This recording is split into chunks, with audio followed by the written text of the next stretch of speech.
ये जो जो 6 लोग की जान गई है, उसमें सबसे मुख्य आरोपी आपको कौन-सा लगता है? कानून के नज़र से आपने भी इस केस को मीडिया के माध्यम से हो या फिर जो आपने देखा होगा, क्या लगता है आपको कि इस केस का मुख्य आरोपी कौन है?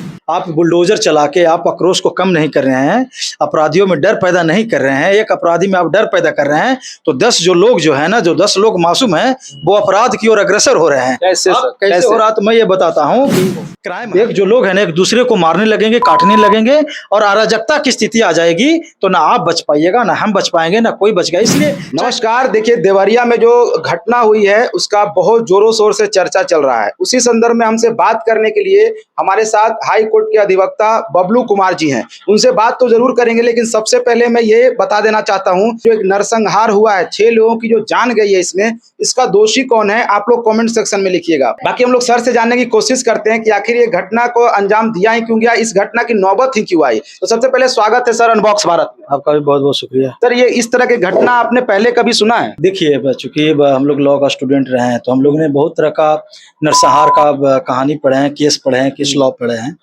और आप लोग भी ऐसा थोड़े है कि आप लोग भी इसी समाज के रहने वाले हैं, हम भी इसी समाज के रहने वाले हैं। ऐसे बहुत सारी घटनाएँ होती रही हैं। लेकिन बड़ा गंभीर सवाल तब होता है कि हम मॉडर्न सोसाइटी में रहकर, प्रोग्रेसिव सोसाइटी में रहकर, आज के ज़माने में हम लोग चाँद पर पहुँच गए हैं। भारत की जो पहचान है ना, भारत की पहचान अहिंसा से होती है, बुद्ध से हमारी पहचान है। हम लोग शांति में विश्वास करने वाले लोग हैं, शांति पे चलने वाले के मार्ग पे चलने वाले, गांधी के और बुद्ध के मार्ग पे चलने वाले लोग हैं। हमारे देश में जब एक व्यक्ति, तो छोड़ दीजिए ना, मानवता को छोड़ दीजिए, पहले एक जानवर की भी अगर हत्या होती है ना, तो हम लोग यहाँ बहुत शोक मनाया जाता था और बहुत उसको कहते थे कि एक दिल दहलाने वाली उसको घटना माना जाता था। जो 6 लोग की जान गई है, उसमें सबसे मुख्य आरोपी आपको कौन-सा लगता है? कानून के नज़र से आपने भी इस केस को मीडिया के माध्यम से हो या फिर जो आपने देखा होगा, क्या लगता है आपको कि इस केस का मुख्य आरोपी कौन है? देखिए, सबसे बड़ा मुझे लगता है ना कि इसका जो मुख्य आरोपी है ना, वो समाज है। चूँकि हमने ना एफआईआर पढ़ा है, हमने सोशल मीडिया पर देखा कि प्रेम यादव की हत्या होती है। प्रेमचंद यादव? हाँ, प्रेमचंद यादव की हत्या होती है। उसके बाद 5 लोगों को, प्रकाश दुबे की पूरे फैमिली को मॉब लिंचिंग के द्वारा मारा जाता है।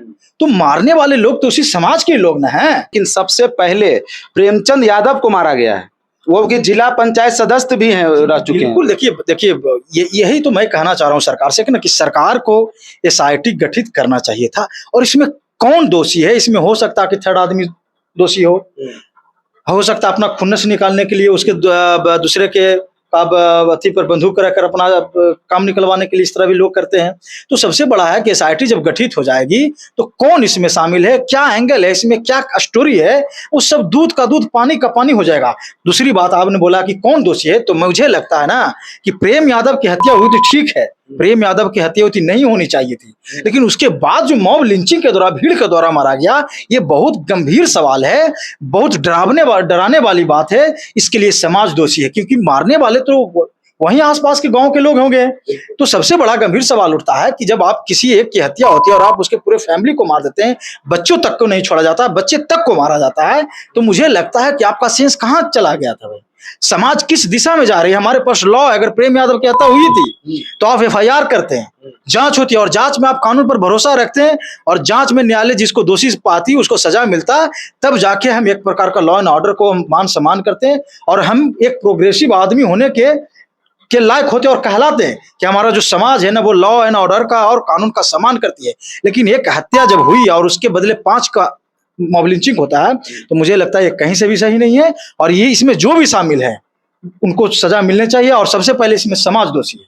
कुछ लोग इसको जातिगत एंगल भी दे रहे हैं, जैसे यादव जी का सबसे पहले हत्या हुआ और उसके बाद फिर 5 जो है कि सत्यप्रकाश दुबे, जो प्रकाश दुबे जी जो हैं, उनका 5 आदमी को मारा गया। तो लोग कह रहे हैं कि यहाँ पे यादव और ब्राह्मण की जो है वो मुठभेड़।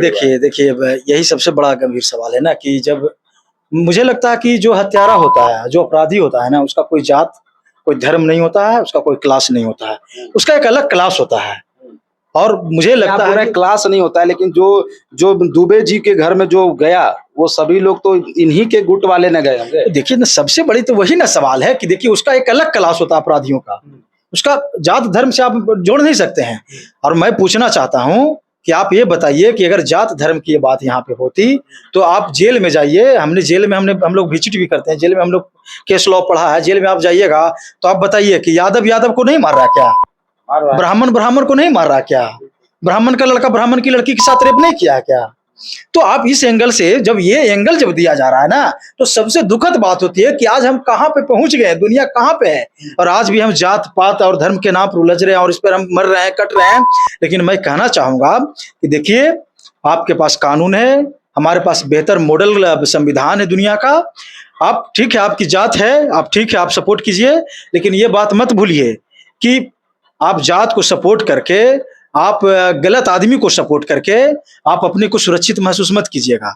क्योंकि जब भीड़ जब उग्र होती है और जिसके दिमाग में जातीयता कीड़ा चलता है, जातिवाद का जब कीड़ा घूम रहा होता है, वो किसी को नहीं छोड़ता और आपको भी नहीं छोड़ेगा। ये सबके साथ हो जाएगा। इसीलिए जातिवाद जो कर रहे हैं उनको मेरा ये मैसेज है कि आप इसको बंद कर दीजिए। हमारे पास कानून है, बहुत स्ट्रांग कानून है जो सजा देने के लिए काफी है, और ऐसे ऐसे बहुत सारे घटनाएं हुई इस देश में जिसको सजा मिला भी है। इसलिए मैं कहना चाहता हूं कि हमारा प्रेयर है कि आप इसको जातीयता एंगल देना बंद कर। कुछ मीडिया लोगों से भी मेरा ये प्रेयर है और सरकार से भी आग्रह है कि आप जाति के नाम पर, जाति के साथ लेबल देखकर आप इस तरह का भेदभाव मत कीजिए। आप राजा हैं, आपको सभी लोगों ने चुना है, सभी लोगों के लिए आप प्रिय होना चाहिए, आप प्रिय हैं, और एक निष्पक्ष जांच होनी चाहिए, एसआईटी गठित होना चाहिए, और जो भी इसमें शामिल है, चाहे 72 लोग हैं, चाहे 7200 लोग हैं, सबको सजा मिलनी चाहिए। क्योंकि वहां 6 लोगों की मर्डर हुआ है, एक नरसंहार हुआ है, एक विभत्स काम हुआ है, एक डराने वाली काम हुआ है, जो हमारी आने वाली पीढ़ी के लिए एक बहुत, जो मैं कहना चाह रहा हूं कि एक बहुत बड़ा, जो कहता है ना कि रूह कपा देने वाली एक कांड हुआ है। ये बंद होना चाहिए। अगर आप इस तरह करते रहिएगा तो आने वाले जो अपराधी टाइप के लोग हैं वो आपका फायदा उठाते रहेंगे, और इसी तरह हमारा कानून का, हमारे समाज का कोलैप्स होता रहेगा, बर्बादी होता रहेगा। क्या हो सकता है, क्या सजा हो सकता है? देखिए, मैं तो यही कहना चाहूंगा कि आप गलत रास्ते पे हैं। आप बुलडोजर चला के आप आक्रोश को कम नहीं कर रहे हैं, अपराधियों में डर पैदा नहीं कर रहे हैं। एक अपराधी में आप डर पैदा कर रहे हैं तो 10 जो लोग जो है ना, जो 10 लोग मासूम हैं, वो अपराध की ओर अग्रसर हो रहे हैं। कैसे हो रहा? तो मैं ये बताता हूं कि क्राइम हमने किया है तो ये कानून कहता है कि जब क्राइम हमने किया है तो सजा हमको मिलना चाहिए, ना कि हमारे बाप को सजा मिलेगा, हमारी माँ को सजा मिलेगा, हमारे भाई को सजा मिलेगा और हमारे होल फैमिली को सजा मिलेगा। आपने ये बोला सर, घर पर बुलडोजर आप चलवाइएगा ना तो आप पूरे घर वालों के साथ इस तरह का अन्याय कर रहे हैं जो कानून अलाउ नहीं करता है, और आप कानून को ले रहे हैं। आप सरकार हैं, आप संविधान नहीं है, तो आप इस तरह की आप बात कीजिए। यहाँ पर रुकना चाहूंगा। आपने जो बोला कि बुलडोजर चलाना गलत है, एक बात बताइए, जब अपराध एक आदमी किया है तो सिर्फ वो भागा हुआ रहे ना, पूरा घर परिवार क्यों भाग जाता है? देखिए, घर परिवार इसलिए भाग जाता है कि हो सकता है कि जिस तरह से मैं बता रहा हूँ कि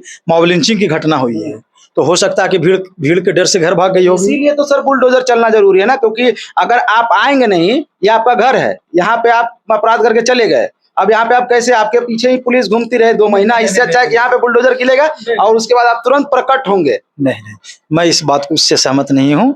लोग सहमत हो सकते हैं, तमाम विचारधारा वाले इस देश में लोग हैं, लेकिन कानून तो बाकी चीजें होती है सर, बुलडोजर तो एक प्रक्रिया हो गया ना, बाकी तो और कानूनी कार्रवाई चल जो है ना, मैं बुलडोजर जो प्रथा चल रहा है मैं उसके खिलाफ हूँ। अगर लोग घर से भागे हैं तो उसका और भी कारण हो सकता है, ऐसा नहीं है कि लोग क्राइम करते हैं तभी भाग जाते हैं। जो 5 लोगों की जो जान गई है दुबे जी के यहाँ से, तो उनके जो अपराधी हैं, जो करने वाले थे, वो सब पकड़ा गए हैं, या फिर वो लोग घर में बैठे हुए हैं, आइए हमको ले चलिए पकड़ के? नहीं, देखिए, ऐसा नहीं होता। बुलडोजर चलाया जाता है? नहीं, बुलडोजर नहीं, पुलिस है, पुलिस एफआईआर करेगी, जांच करेगी, और पुलिस कानून से, मैं बता रहा हूँ कि कानून से ताकतवर कोई नहीं होता। आप चांद पर भी बैठे हुए रहिएगा ना, तो कानून की इतनी लंबी हाथ है ना, इतनी लंबी कि वहां से भी आपको खींच कर यहाँ पे लेके चला जाए। और अगर अपराधी की पकड़ अगर सरकार में हो तो अपराधी की तो यही तो सबसे गंभीर सवाल है कि सरकार को तो आप सभी के लिए, मैंने पहले आपको वीडियो में मैंने तो कहा ना कि आप सभी के लिए हैं, सबके द्वारा आपको चुना गया है, आपको मुख्यमंत्री बनाया गया, आपको सरकार बना गया, और संविधान की शपथ लेकर आप सरकार में आए हैं।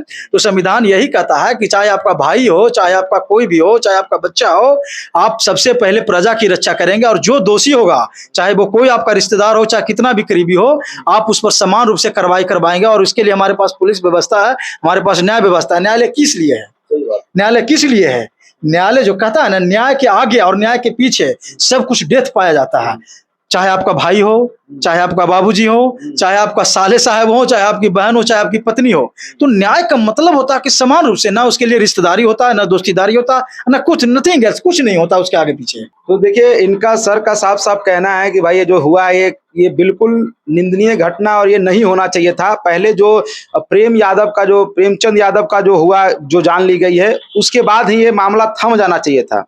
उनके ऊपर एफआईआर होता, फिर दुबे जी के घर के सारे लोग जो है वो पकड़ाते, या फिर आगे कार्रवाई चलती, कानूनी प्रक्रिया चलती। लेकिन यहाँ पे आवेश में आके ये लोग बदले की भावना से उनके घर के 5 सदस्यों को भी मौत के घाट उतार दिए हैं। ये कहीं ना कहीं गलत हुआ है। ये पूरे जानकारी में यही सामने आया है कि जो सर ने बताया कि सबके लिए कानून बना हुआ है। अगर आपको कोई मार रहा है, आप उसको खुद मार दीजिएगा, फिर कानून का कोई काम ही नहीं रह जाएगा। तो ये नहीं करना है। आखिरी शब्दों में, इस तरह की घटना दोबारा ना हो या समाज में ना हो, इसके लिए आप क्या कहना आखिरी चाहेंगे? शब्दों में मैं यही कहना चाहूंगा, हमारे पास बेहतर कानून है, हमारे पास आईपीसी है, हमारे पास सीआरपीसी है, कॉन्स्टिट्यूशन है, एक बेहतर मॉडल कानून हमारे पास है दुनिया का। आप कानून पे विश्वास रखिए। अगर इस तरह से आप अपने हाथ को, कानून को अपने हाथ में लीजिएगा, तो समाज कोलैप्स कर जाएगा, आप भी कोलैप्स कर जाएगा, लॉ एंड ऑर्डर का कोई मतलब नहीं रहेगा। और फिर क्या होगा, इसका परिणाम ये होगा कि एक जो लोग हैं ना, एक दूसरे को मारने लगेंगे, काटने लगेंगे, और अराजकता की स्थिति आ जाएगी। तो ना आप बच पाइएगा, ना हम बच पाएंगे, ना कोई बच गया। इसलिए चाहे कि कोई भी हालात हो, हमको कानून का सहारा लेना चाहिए। यही मैं आखिरी में कहना चाहता हूँ। बहुत बहुत धन्यवाद। बताइएगा इस पूरे मामले पे आप क्या सोचते हैं, कमेंट सेक्शन में लिखिएगा। और बाकी किनकी गलती है, किनको ज्यादा सजा मिलना चाहिए, आप अपना राय दे सकते हैं। आप एकदम फ्री हैं, कुछ भी लिखने के लिए आप लिख सकते हैं। मैं सभी का कमेंट का रिप्लाई करता हूँ। धन्यवाद।